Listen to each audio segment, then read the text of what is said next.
If you want access to bonus episodes, reading lists for every series of Empire, a chat community, discounts for all the books mentioned in the week's podcast, ad-free listening, and a weekly newsletter, sign up to Empire Club at www.empirepoduk.com. This is an ad by BetterHelp. What are your self-care non-negotiables? It's hard to make time for the things that keep you healthy, but being consistent with self-care is like working a muscle. And when life gets crazy, that muscle keeps you strong. Therapy is the ultimate self-care, and BetterHelp makes it easy to get started with affordable online sessions you can do from anywhere. Never skip therapy day with BetterHelp. Visit BetterHelp.com to learn more. That's BetterHelp.com.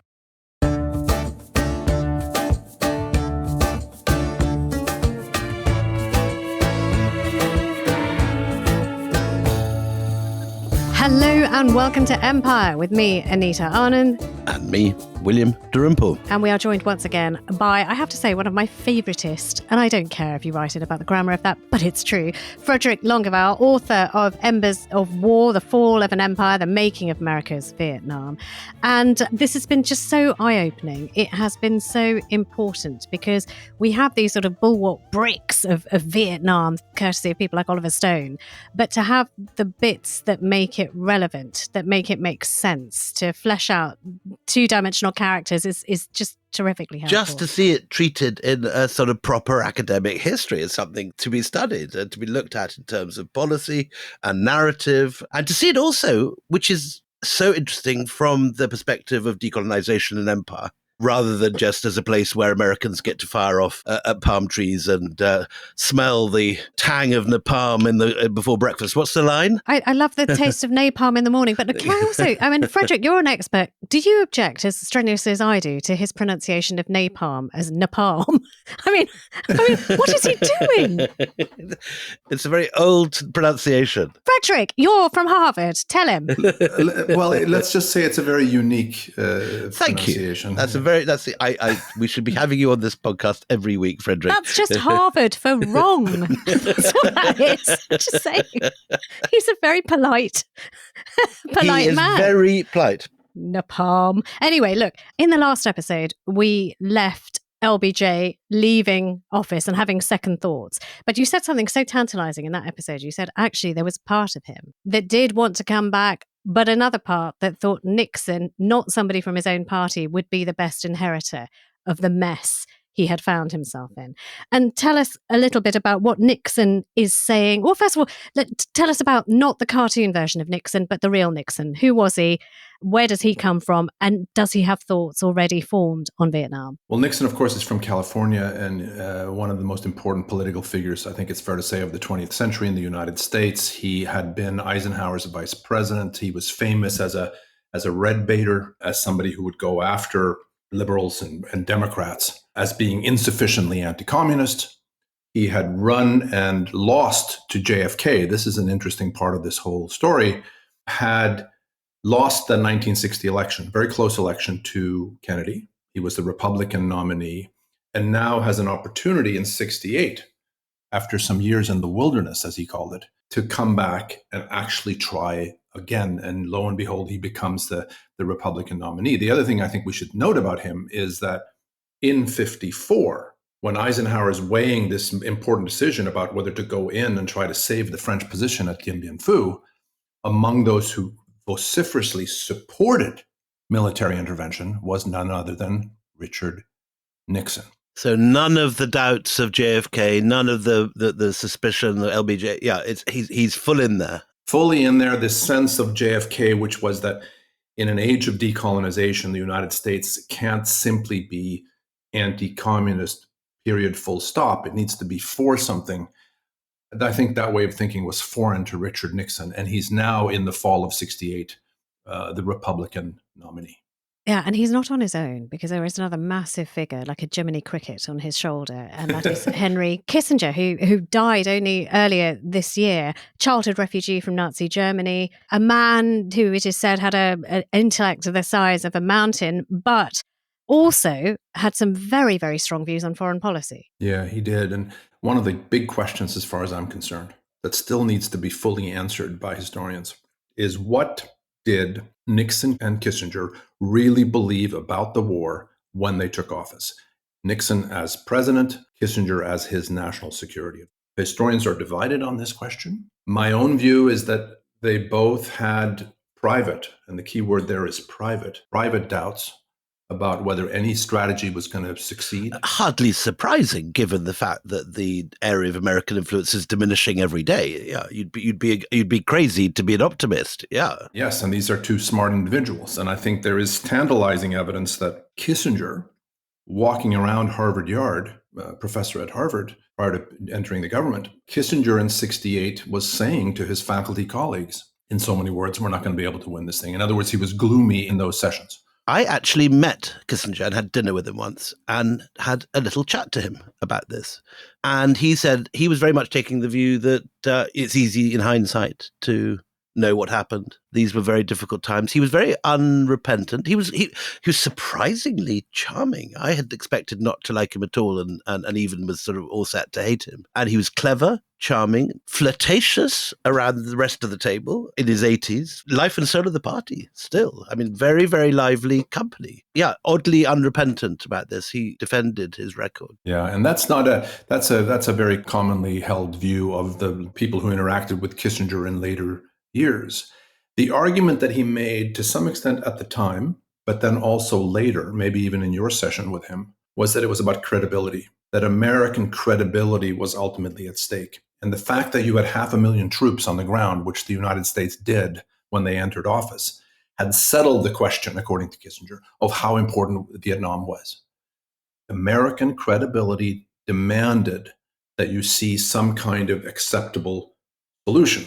Now, other critics would say, and many of us would say after the fact, that this was bogus, that American credibility was not in fact at stake. To the extent that it was going to be harmed further if the United States continued with a losing military effort.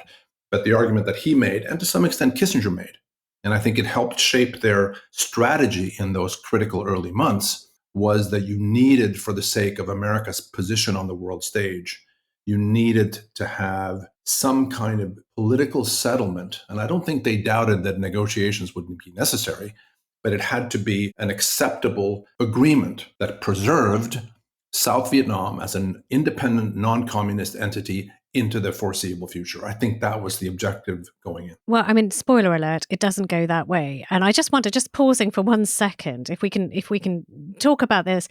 I've often thought about this, and let's just have a chat about it, because it's a little monologue I sometimes have on my own, lonely at night, which is, why don't people repent later, especially when they see that decisions they have made have cost so many lives, have ultimately gained them not 1 inch of ground credibility or power? Why don't they repent? I mean, you've studied great men.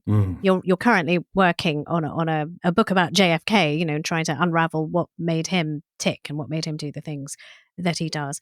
Is it that you would go mad if you stopped and thought, actually, I really screwed that up? I mean, I think it is partly, and maybe this is human, maybe it's not just leaders, but maybe all of us have this to some degree, to will yourself to believe that if only we apply a little more pressure, if only we try this thing that we haven't tried before, we can turn this around. And there's certainly that, first on the part of the French in Indochina. Leader after leader says, I think I can somehow make this thing work out. And then it's true of the Americans. So I think there's some of that. There's also, I think, some version of what is sometimes called the sunk cost fallacy. And so it goes something like this. We've already lost X number of soldiers. If we don't make this thing work out in some fashion, their lives will have been lost. So we got to hang in there to justify the losses we've already experienced. You put those two things together and then add, in the American political context, this domestic anti-communism, this inclination of especially Republicans, but also Democrats, when the shoe is on the other foot, to charge leaders who are not vigilant enough with losing to communists. That fear is there. So there's careerism on the part of both leaders and their subordinates. Yeah, I mean, Willie, you're listening to this, and I know you think about this too. I just on a human level, you said it's quite human. I regret loads of things. I wish I'd done things differently. I wish I'd done things better. And I hope not to repeat the same mistakes again. And to me, it feels a little bit like toddler thinking. You know, when you have a little kid and you're walking around a supermarket and he suddenly wants something, you don't give it, he doesn't get it. And instead, this child, and I have two, doubles down until there is a self-harming, screaming mess on the floor in front of you. I mean, I'm just often, again, shocked at how grown-up people don't just take stock from time to time and say, you know what, we've lost so many men. This is bad. We're not going to win this. Absolutely. I couldn't agree with you more that surely one mark of maturity, which is what we expect of our elected officials, one mark of maturity is to be able to say, you know, having thought about this and having learned about the intelligence and having learned about what's actually going on, I now see that I was wrong, that we were embarked on a course that we shouldn't be on, and therefore we're going to shift. But I think another important point is the global context of this. We're now entering the early 1970s. The battle which had started in Korea and the Berlin airlift has now spread to Angola, to Mozambique. You've got the 1971, isn't it? The coup in Chile. This is a global struggle. And if you just pull out and pack out of Vietnam and lose that one and acknowledge that it's a non-starter, the worry is that all these other places that you're arming and supporting and all these other, the dams will break in every continent. Yes, absolutely. And it's a version of the domino theory, isn't it? Yeah. But it's not the geographic domino theory that we think of, whereas, where you have one domino and then it topples the others. So it's not about one country falling and then adjacent countries falling. Now, as you're saying, William, it's a global psychological domino theory, as Jonathan Schell put it. And I think he's absolutely right. And by the way, closely connected to this notion of credibility. By one way of thinking, if you allow South Vietnam to be taken by North Vietnam, American adversaries will no longer fear the United States. American allies will no longer be able to depend on the United States. I think you're right. That thinking is there, no question. I just remember from a child, I mean, I was born in 1965, and even towards the late 70s, when I was old enough to start reading this stuff, you had those things in books that were available even to young children of the different number of tanks, the different number of helicopters, the number of missiles, number of ICBMs, and the relative scale of the puny forces in the West against this enormous army in the USSR, and pictures of rather sort of scary looking Russian troops, often kind of just very different, very much of the other in armored personnel carriers. I remember sort of imagining them rolling around my sort of borders countryside. That's for the consumption of excitable little boys and girls as well, because I've seen much the same thing. But you also have briefings, you have intelligence, you have the experience of the last incumbent in the White House. And what Nixon does inherit is a dire situation. You've got 200 Americans dying every week, Americans spending $30 billion a year on this war, which briefing after briefing is saying, you're not going to win it. There's the boys' own version, which is fine. That's for public consumption. We understand all of that. But if your briefings are telling you, this is what happened before, this will happen again, what is the mindset that then comes in and goes, you know what, we're going to win this anyway, to hell with all of that, we're going to win it? There is quite a sensible change of policy, isn't there, at this point, which is the Vietnamisation of the war. Tell us about that, Fredrik. Yeah, so Vietnamization is, as the name suggests, it's a reversal of Americanization.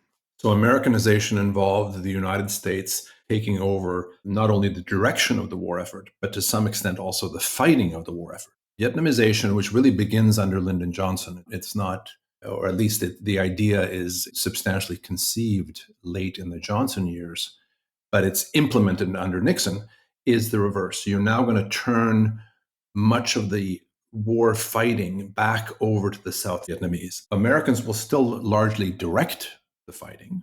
So American commanders are still going to be critical, but more of the burden is going to be borne by the Vietnamese. And so that has the effect, as it's hoped it will, of reducing agitation on America's college campuses. It, to some extent, reduces the amount of opposition that's brewing in Congress. It does diminish, the gradual withdrawal of American forces does diminish the anti-war opposition in the United States, and understandably so.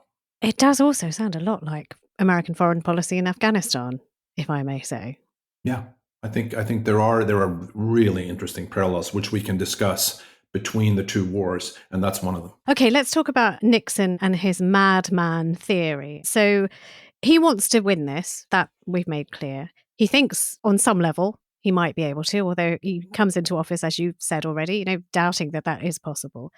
What is his policy then? Is to put his foot right down on the accelerator? What does he want to do? Well, what he's hoping to do is to use Vietnamization, the gradual withdrawal of American troops, combined with an increased air war. In other words, he's going to step up the air war, and he is going to widen the theater of operations with respect to the air war. And he hopes that those two things, combined with linkage, that is to say, combined with perhaps inducing Moscow and maybe Beijing to put pressure on the North Vietnamese, this part is always a bit murky, maybe get Moscow in particular to lean on Hanoi to agree to American terms. He embarks on this strategy in 1969 in the hopes of turning the war around. That's, I think, the essence of what he's doing early on. And is it not Kissinger's specific idea to bomb Cambodia? He's always blamed that it'd be a really smart idea to bomb the shit out of Cambodia, and that incredible amount of munitions which is dropped on the Ho Chi Minh Trail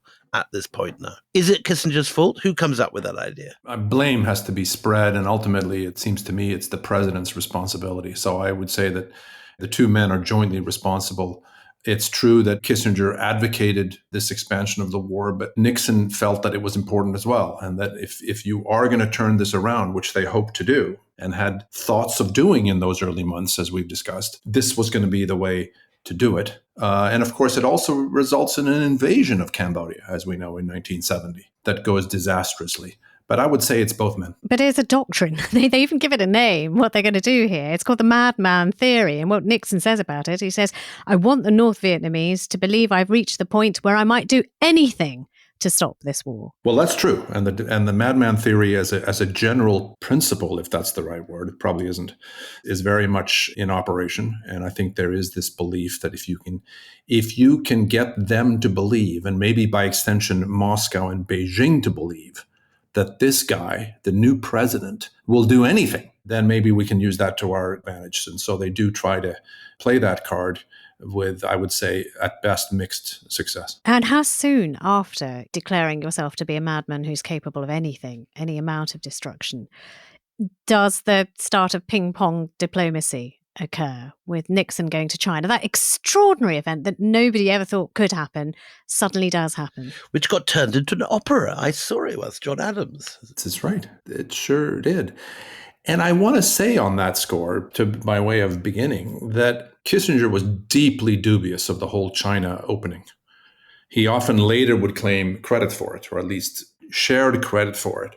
But at the time, it was Nixon. It was the president who said, we're going to do this. We're going to have an opening to China. It's the right thing to do for our national security. I, as a Republican, can do it. No Democrat could probably do it.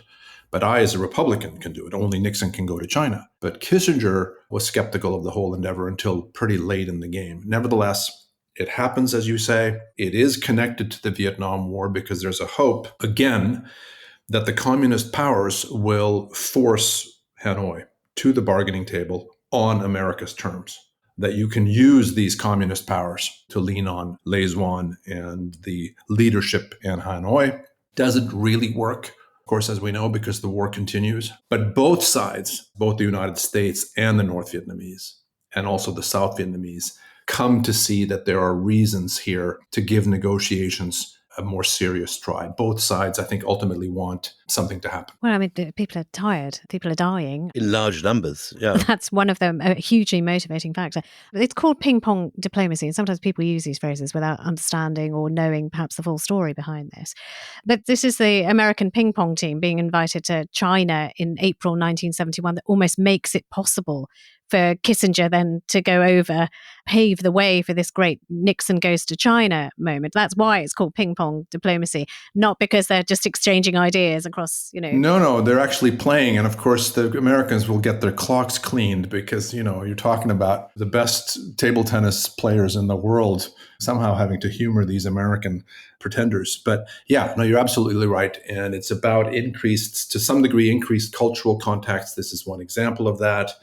Various means, which, by the way, have been discussed in the American government for a long time. Even under Kennedy, the guy I'm researching now, Kennedy thought this policy we have of excluding China and of not having relations with China, the world's largest population, this is crazy. We've got to move toward some kind of rapprochement. So this has been building for years, and it's Nixon who, to his credit, Nixon acts on this. Can I just read you something from Nixon about explaining himself? I think maybe even to Kissinger about why he was going to do what was unthinkable until this moment.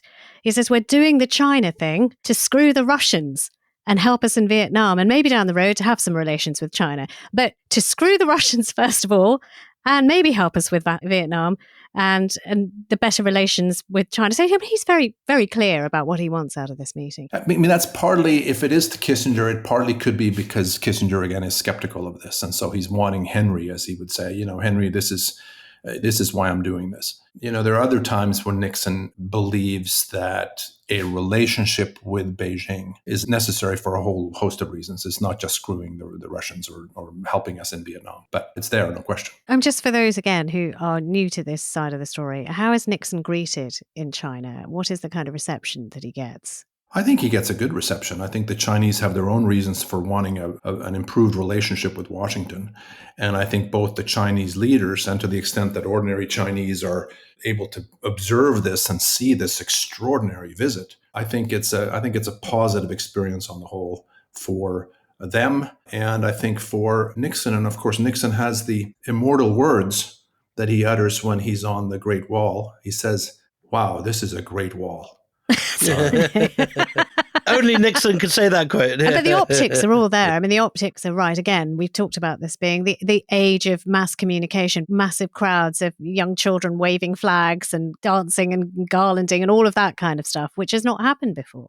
Absolutely true. The other thing we should say about his visit to China is that it's happening at a point, I believe, and I think the evidence supports this, it's happening at a point when he has concluded, and Kissinger has concluded, that the best that they can hope for in Vietnam is what comes to be called a decent interval. That no longer are we going to be about securing a victory against North Vietnam that preserves South Vietnam forever, or at least for a long time. Now what we're going to be about is having a decent interval. There's a quote, isn't there? That's all we ask is a degree of time so as to leave in such a way that a communist victory is not guaranteed.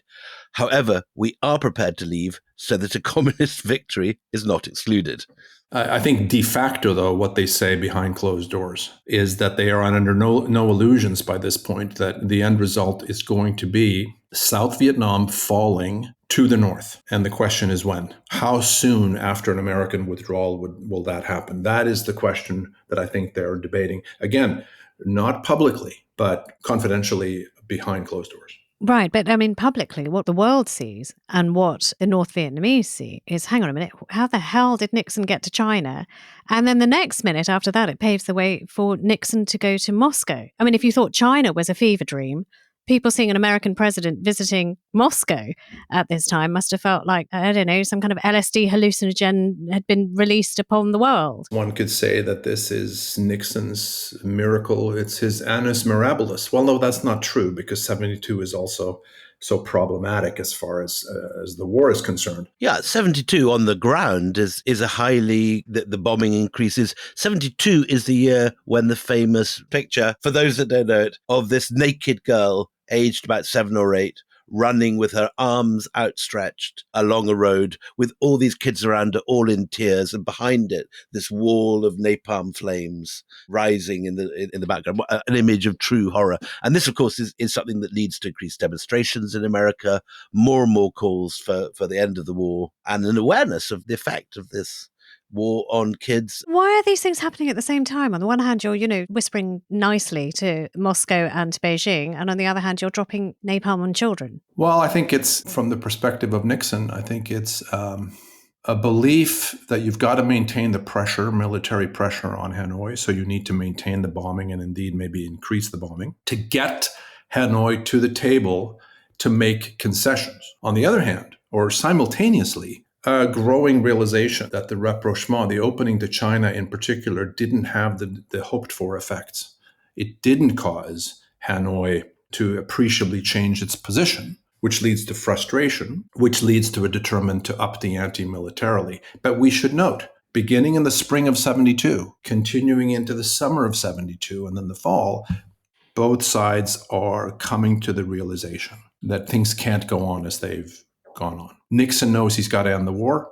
Hanoi now wants to reach some kind of settlement. It's a very important moment in the story that the North Vietnamese determine they can't just continue year after year. They're prepared to do it if necessary, but if we can get an agreement with the Americans, let's do it. And so you see this stalemate at the bargaining table begin to, what's the word? Loosen up a little bit. Yeah. And one of the things that's fascinating about this from my perspective is this: if you listen to the Nixon tapes, and think about this, we have 4,000 hours of Nixon tapes. Somebody's got to listen to all of these. It won't be me. What does it sound like? Actually, but what does it sound like? I mean, is he just drawling to himself? I mean, give me a flavor of these tapes. It's a range of conversations with a range of people. I'll be honest, I've listened mostly to the ones with people like Kissinger or Melvin Laird, the Secretary of Defense, or others of that kind. Extraordinary resource to have. A lot of self-pity, a lot of railing against domestic opponents. Daniel Ellsberg, what are we going to do with this communist? Daniel Ellsberg is, yes, the journalist who he holds responsible for all his bad press. Yeah, the journalist who leaked the Pentagon Papers, and a remarkable figure in his own right. But there's a lot of that kind of thing on these tapes. But the reason I mention the tapes here is, quite candidly, he must forget that the tape is on. Quite candidly, Nixon basically asks, do we want, and I'm paraphrasing, do we want the agreement before the election or after the election? Right. Which is stunning to me, because what he's really saying is that American lives, not to mention Vietnamese lives, are going to be at stake because of what's best for my party and my re-election. That is shocking. But hardly surprising. Well, I mean, do you know, the thing is, it is surprising because these things are all on tape. And Yeah, that's surprising. Everybody sitting in the Oval Office knows that these things are being recorded for posterity. And I just wondered, as a man who's not cognizant, or rather forgets that there are tapes, is he the kind, apart from the self-pity, is he the kind who is effing and jeffing and losing his temper? How does it work? I mean, I've heard things, but I haven't heard the tapes. Yeah, he is very candid and will disparage groups of people. He will disparage individuals. He will curse. There was actually a diplomatic incident at one point when the tapes first came out, when Nixon is out there calling Mrs. Gandhi a bitch and worse. And the Indians lodged diplomatic protests, if I'm not wrong. Yeah. I mean, what you see in the tapes, it seems to me, is a person. And Kissinger's no better, by the way. He's a sycophant on lots of these tapes. He is groveling. He is affirming Nixon, left, right, and center. But what you see in Nixon, it seems to me, is a person who sees all of his Vietnam options through the lens of domestic politics, which shouldn't surprise us. It's kind of a theme in my own scholarship that domestic politics matters enormously in American foreign policy making, as it does in other countries, although I would say more in the United States than in other countries. But it's still striking to listen to them and to hear him say, do we want this deal before the election? And so tell us about this peace deal that suddenly emerges on the 23rd of January, 1973. So the basis of this deal was really in place by the late summer. And then for various reasons, it collapsed. And then after Nixon's thumping re-election, landslide victory, he wants to get the deal back on. And so the so-called Christmas bombing is launched, which is a very intensive bombardment of targets in North Vietnam over Christmas that leads to worldwide condemnation. The prime minister of my native country, Olof Palme, Swedish prime minister, compares this to Nazi atrocities in World War II, for example. But it's worldwide. And one of the large questions for historians is, did this drive the North Vietnamese back to the table? And I think people's opinions are divided on this. The point is, whether the Christmas bombing affected this or not, we do indeed get the Paris Peace Accords in late January of 1973. And basically what it calls for is a ceasefire. It calls for the release of American POWs. The last American ground troops will be out by the end of March, according to the agreement. And you will have, for an indefinite period, a continuation of a North Vietnam and a South Vietnam, with provisions for some kind of political settlement at some point in the future. I think I'm capturing the essence of the agreement. No, exactly that. I'll tell you what Nixon told the American people 3 days after being re-elected when he's talking about this American withdrawal that's coming up. He says, "We have today concluded an agreement to end the war and bring peace with honor in Vietnam and Southeast Asia." Ominous phrase. Oh, it's an odd phrase considering it's after the Christmas bombings and after the world has turned around and said, you know what, this is not okay and we are not with you anymore. I think about the symbolism of this moment, and I've written a little bit about this, but Lyndon Johnson, a man broken by this war, politically killed and maybe physically killed in a way by this war, is in his final hours of life down in Texas. And he has to listen to Richard Nixon say that we have secured peace with honor. I don't know what must have gone through LBJ's mind if he was listening to this, what he thought of the fact that it's his successor now who has secured this agreement at long last. A peace agreement is in place, signed in Paris, and the Americans are nominally out of the war. But what does this actually mean on the ground? Because the drama is not yet over, and in fact, the most dramatic days are ahead of us. This is an ad by BetterHelp. What are your self-care non-negotiables? It's hard to make time for the things that keep you healthy, but being consistent with self-care is like working a muscle. And when life gets crazy, that muscle keeps you strong. Therapy is the ultimate self-care, and BetterHelp makes it easy to get started with affordable online sessions you can do from anywhere. Never skip therapy day with BetterHelp. Visit BetterHelp.com to learn more. That's BetterHelp.com. The football season is back. Join Micah, Alan and me on the Rest is Football for top analysis, outrageous gossip, and the inside track on everything going on in the Premier League. I'm going to say, if Man City get any injuries... Oh, Jesus hang on, no, Christ, come on. we haven't even got to Man City yet. Just what Arsenal going to do. And if they get that striker in, I think they'll win the league. Hold on, you've just done exactly the same as what I've done. You've just said about if Man City get a lot of injuries, then Arsenal will win. What the has that got to do with it? I will, of course, be on Match of the Day. You're on, Alan, aren't you? I am.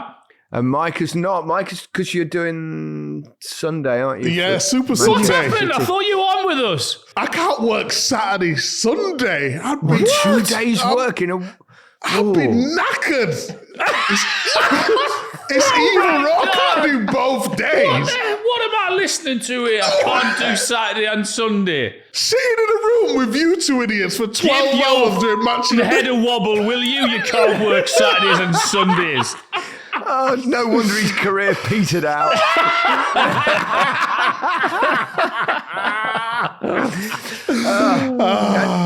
The Rest is Football. Listen on Spotify, Apple, or wherever you get your podcasts, or watch us on YouTube.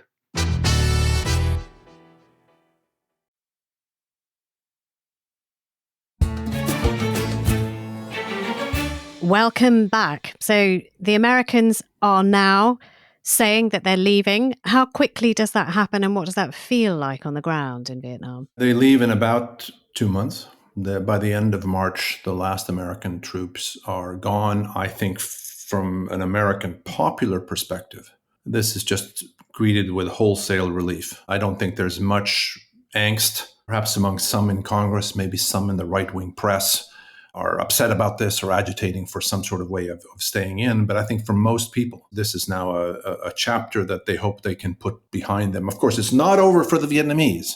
Right. But for most Americans, they can now say that this chapter is closed.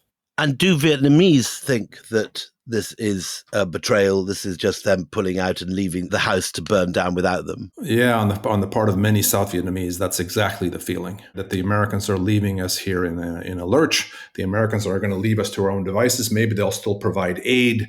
Maybe we'll get air cover at best, or at least support in some regards. But I do think there's a sense of betrayal, a feeling of resentment on the part of South Vietnamese. And on part of North Vietnamese, it's really interesting. They have to regroup, as they do. They have to figure out what they're going to do next. And what they ultimately decide to do, of course, in 1974, and then they launch it in 75 in a serious way, is an effort to conquer South Vietnam. But that's a period of decision-making in the North that takes time. And it wasn't always that they signed cynically, imagining that they're just going to walk in as soon as the last chopper's gone. No. I think the feeling in North Vietnam, it's really quite interesting, was that this final phase of the military struggle, which would involve conquering South Vietnam, might take up to 2 years. So they were anticipating that this was going to be a slog. This was going to be a difficult endeavor. And of course, it turned out to be something else entirely. It was a knife through butter when, in fact, the offensive was launched, which raises questions about South Vietnam, which we should also discuss. But also there is this realization from troops on the ground, senior brass, that they are leaving behind them a shit show, that this is a disaster that is imminent and that is not sort of peace with honor, but we're on the verge of a bloodshed. Wasn't there one army general who says, we are leaving behind us not a country with an army, but an army with a country? Yeah, I think there were lots of both intelligence officers and, as you say, senior military commanders and mid-level commanders who had exactly that view and who felt, even if they were supportive of disengagement, even if they understood that this is a struggle we have to end, we cannot in any meaningful way win this thing, they nevertheless left with mixed feelings, with a sense that this thing is going to end and our allies here in South Vietnam are probably not going to be surviving when it's all over. Then you come to this situation, which, as you say, was expected by many, but the speed of which was not anticipated by most, which is the Spring Offensive of March 1975, when the North Vietnamese are going to cut through, like, as you put it, a knife through butter. And am I right in thinking that Nixon has cut off military aid or cut down military aid at the same time? He hasn't just withdrawn the American troops, he then cuts the budgets available to the South Vietnamese to defend themselves. Well, yeah, and by this point, it's Gerald Ford who's in the White House. And this is, as you say, dramatically reduced. Yes. With a specific view. I mean, rather like Biden pulling out of Afghanistan. Well, yeah, I mean, so much of this is like Biden pulling out of Afghanistan because you have this mad rush to get out, and you're seeing sort of troops and armoured vehicles speeding towards the airports to try and get out, get those last halos out of the territory. You've got people who worked with the American services saying, hang on a minute, I was your translator. I was working. Are you just going to leave me here? Those faces pressed up against the fence. We've seen those in recent times. It was complete confusion, wasn't it, Fredrik? Yeah, no, it was complete confusion. And I think in part it was confusion for the reason we discussed before. Americans imagined that the South Vietnamese military would put up more of a fight than it did. This offensive by the North was not going to go as fast as it did. The South Vietnamese had more artillery. The South Vietnamese had arguably more firepower, if you look at it in toto, than did the attackers. As a result, the feeling was that the South Vietnamese are going to at least pull this out. Give us 6 months, give us 9 months, give us 3 or 4 months to figure out how we're going to handle the withdrawal of personnel, including our allies. But it all went so fast, which is interesting in of itself. And it created this, as you say, chaotic situation. How much was there a very bloody revenge at this point? Are the North Vietnamese looting, hanging, mass executions? What's the level of fury and anger by the time they get into Saigon? I think it's fair to say, William, that the bloodbath that a lot on the right wing, in particular in the United States, had warned against or warned of, didn't happen. There was some of these kinds of reactions and some of these kinds of actions taken against South Vietnamese, but not on the scale that people had warned, both in the early going, that is to say, in those early days in late March, early April of 1975, but also in the weeks and months to come. But I don't mean to underestimate or understate the degree to which this was very difficult for South Vietnamese, both because of the years of warfare. Now it was all over, they had lost.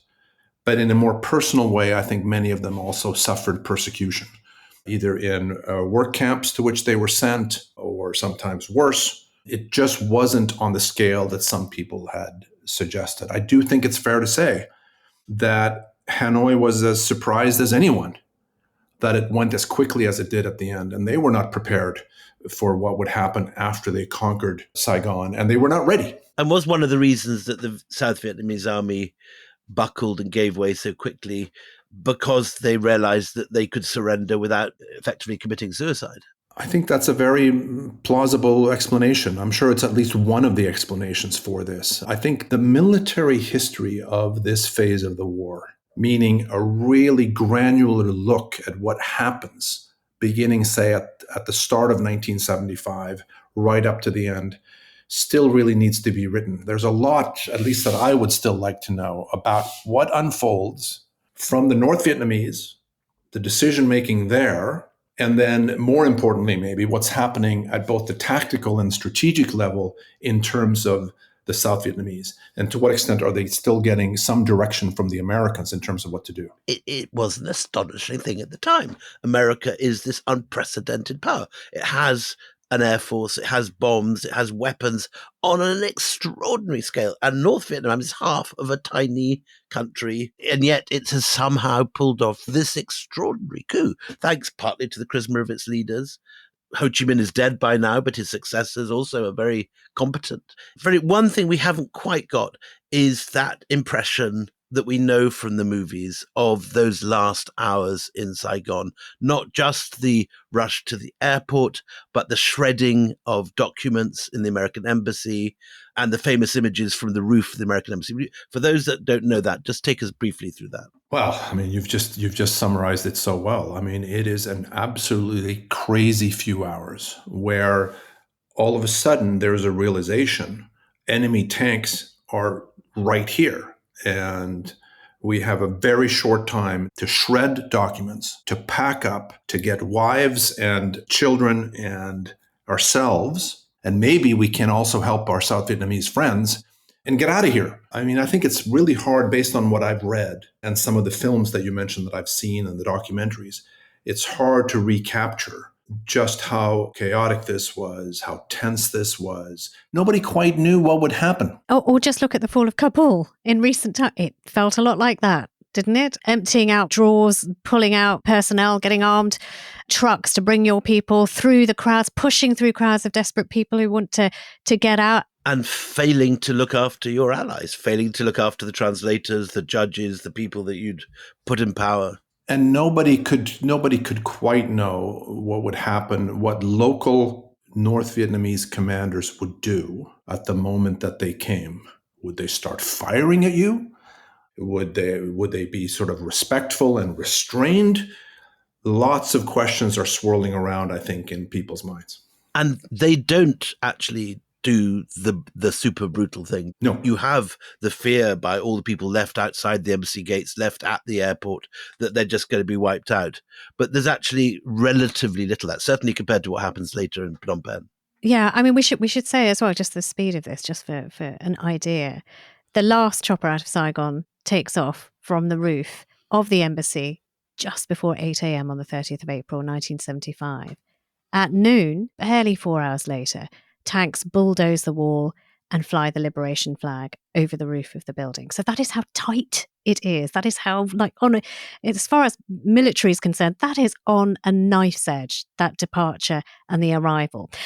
Can we talk about legacy now? Because it's interesting. I mean, you mentioned just a little while ago that Gerald Ford has now won the White House. He is now president. He is the 5th president we have talked about in this Vietnam series. 5 presidents have tried to get to grips with what their predecessor has left in their lap. It has left quite a dent in American foreign policy and the psyche of America, has it not? Perhaps one of the biggest dents of all. Yeah, I think it's true. I mean, you could actually, Anita, you could say 6 presidents, unless my math is wrong here. But I think we're talking Truman through Ford. I mean, that may be 6, actually. Hang on a minute, let's work it out. Hang on a minute. Truman, Eisenhower, Kennedy, Johnson, Nixon, Ford, 6. 6 Good presidents. Lord, you're right. Yeah. 6 presidents, gosh. And the reason I mention this, not everybody would. Many people would just say 5. But I think that the effort, as we discussed before, the effort to try to bolster the French effort is critical, and it really begins under Truman. I think there is a sense in the middle decades of the 20th century, and I'm dealing with this now in my study of JFK, that this is the world's most powerful nation, which it was, by many measures the most powerful in the history of the world. And moreover, this is a nation that doesn't lose wars. You could argue that the War of 1812 against the British was kind of a draw, but many Americans would say that was a victory too.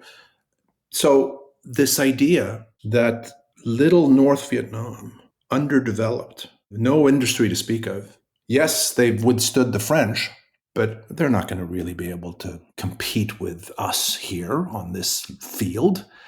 The fact that the North Vietnamese have now done this, and it's graphically clear to some extent by 73, certainly by April of 75, I think is just an enormous blow to America's self-image. No question about it. We must also record here, and it's very, very important not to forget this, the Vietnamese victims of this mess. 2 million Vietnamese deaths.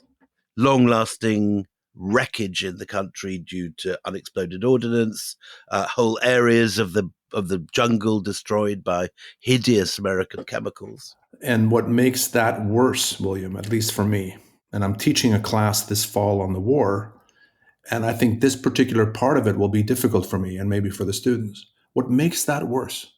Thinking about 2 million, possibly 3 million. We don't actually know. Some have suggested 4 million. What makes it difficult for me is I think we have really good evidence, as we discussed earlier, that from an early point, from before the war began, American presidents doubted that the war could be won, even with major American military force. More important, more chillingly, they doubted it was necessary to try to win it. In other words, they were not at all certain that Western security depended on preserving a non-communist independent South Vietnam. So you ask yourself, these presidents, Johnson and Nixon is who I'm talking about in particular here, who committed America's young men, some women too, but America's young men, to fight for a cause that they themselves doubted, is an extraordinary thing. 58,000 Americans from small towns and large cities across the United States who answered the call, who went and didn't come back. Then you think of, as you say, literally millions of Vietnamese who didn't get to experience the future that they dreamed of. Because even though these presidents were privately skeptical that the whole thing could work out, I don't mean for a moment to diminish the importance of Vietnamese decision-making in all of these. They have agency, the North Vietnamese are key. But my point is American presidents, and even some of their senior subordinates, were, I think, privately skeptical of this whole thing. And yet they end up dropping more tonnage of bombs on Vietnam than they did in the whole Second World War. In the whole Second World War. And we should also note enormous cultural damage. I've just been studying My Son, one of the very earliest temple complexes in Vietnam, with very, very beautiful, very Indian sculpture from the earliest moments of Vietnam's artistic legacy, phosphorus bombed by the Americans. Yeah, no, you're absolutely right. Destroyed forever. So what is left? Is it sort of just a white braille? Fragment. It's a big complex and fragments of it are left. But some of the most important and early sculptures and buildings have completely gone. And you have a country that ultimately does reunify under communist control and remains that way to this day. Yeah, it's true. And when I go there, and I'm far from the only person to experience this, I think it's a common view. When I go there, I'm struck by the generosity of the people. I'm struck by the dynamism of the country. It's a very young country. Most Vietnamese have absolutely no memory of any of this. When you see billboards with Coca-Cola and General Motors, and you just wonder, what was this whole thing about? Because these companies are there now and will be there, and you can't help but reflect on this bloody and difficult history. I've just come back from a conference where I was speaking in Hong Kong a couple of weeks ago. And the main theme of the conference was the amount of investment now pouring out of China into Vietnam and to a lesser extent India. But Vietnam is the new tiger on the block. It is now the big hope, and it's what all the investors are getting excited about. It's where Apple is moving its manufacturing out of China into Vietnam. It's the hot new tip for investors. Bizarrely, I mean, you can argue that in a way, this was, in the long view of history, the long durée, was a capitalist victory. No question you can, and there are those, both at the time and since, who said that basically we should be supportive of America's intervention in Vietnam because it bought time. It bought time for these other Southeast Asian nations to build themselves up, ultimately even allowed a post-1975 Vietnam to build itself up. I don't buy that argument myself, but that buying time thesis, it has adherence. But, the following question is, at what cost? At what cost? That said, the Vietnam War also had an unusually rich harvest in artistic terms, in terms of journalism, extraordinary books like Dispatches, Anyone Here Been Raped and Speaks English, very, very important groundbreaking works of journalism, some of the greatest movies ever made, Vietnam, Full Metal Jacket, this whole world. Why do you think it became such an extraordinary honeypot for Hollywood and for writers? Yeah, I don't have a good answer to this, William, except to say that I totally agree with you. And I think one of the reasons why the war continues to resonate in American consciousness and why courses on the war, such as the one that I'll be teaching this fall, continue to get students is for the reason you just said. The music of that era, which young people still listen to, is incredible. I mean, I think it was Rolling Stone who a few years ago, I think it was Rolling Stone that said the top 500 songs of all time, rock and roll songs. And I counted them, something like 7 or 8 of the top 10 songs were Vietnam era songs. And so it is about this. Is there just something very cinematic about helicopters and napalm? Well, I think it is. Jungles? And so, I mean, when I saw Apocalypse Now as a relatively young teenager, I remember watching it as well. It's just absolutely mind-blowing. Yeah. The surfing scene, the helicopters with the Ride of the Valkyries, all that. So in other words, I guess it's a non-answer to your question, except you're absolutely right to put your finger on this. I just don't have a good explanation. I do have one other thing that I'll say about the legacy, which I think about. I think that a lot of the divisions that we're experiencing in the United States right now, a sense of alienation, a mistrust of one another, a mistrust of institutions, of civic discourse. I'm not going to say that they all have their roots in the Vietnam era. Some of them predate Vietnam. But I think that the war helped deepen these or launch them on their path, if you want to put it this way. And it's one of the reasons why I think it's so important that we continue to grapple with the war. The sense that poor kids were sent to war. Yeah. But the rich ones are, ironically, of course, Trump Dodger harvests this for his own. Oh, exactly. And this, people spoke of Johnson of the credibility gap with respect to Johnson, that what Johnson was saying was one thing and the truth was something else. So the cynicism that I think is such a problem today, I tell my students, be skeptical, don't be cynical, because cynicism, I think, is ultimately corrosive to democracy. But that cynicism that is so pervasive in my country and maybe in yours, that at least partly goes back to Vietnam. Listen, it's been an absolute delight to have such a wide-ranging conversation with you, Fredrik. We're so very grateful. I'm very envious of your pupils. Me too. Wouldn't you want to do over? Wouldn't it be great? Just do these guys. Wouldn't it be great? And it's been great to be with you both. I could go on and on. So thank you for having me on. But look, the book is Embers of War, The Fall of an Empire, The Making of America's Vietnam. An absolute barnstormer of a book. And Fredrik, we are so grateful for you being here with us and for giving us this incredible insight into a war we know so well from fiction and from movies. But so few of us have actually studied the actual political history of this, which is in some ways a very different thing to the fable we are taught by Hollywood, even at its most critical. So we've decided to end the American series here with this crucial, pivotal moment. We will return to Imperial America next year. We want to look at America's death grapple with radical Islam, the whole story of American support for Israel, 9/11, the invasion of Iraq, the fall of Afghanistan, this whole catastrophic engagement that America has had with the Islamic world, something whose reverberations and echoes we are living with day by day today. So watch out for that. But for now, Fredrik, thank you so, so much for being with us. Thank you very much for being with us. Till the next time we meet, it's goodbye from me, Anita Anand. And goodbye from me, William Dalrymple.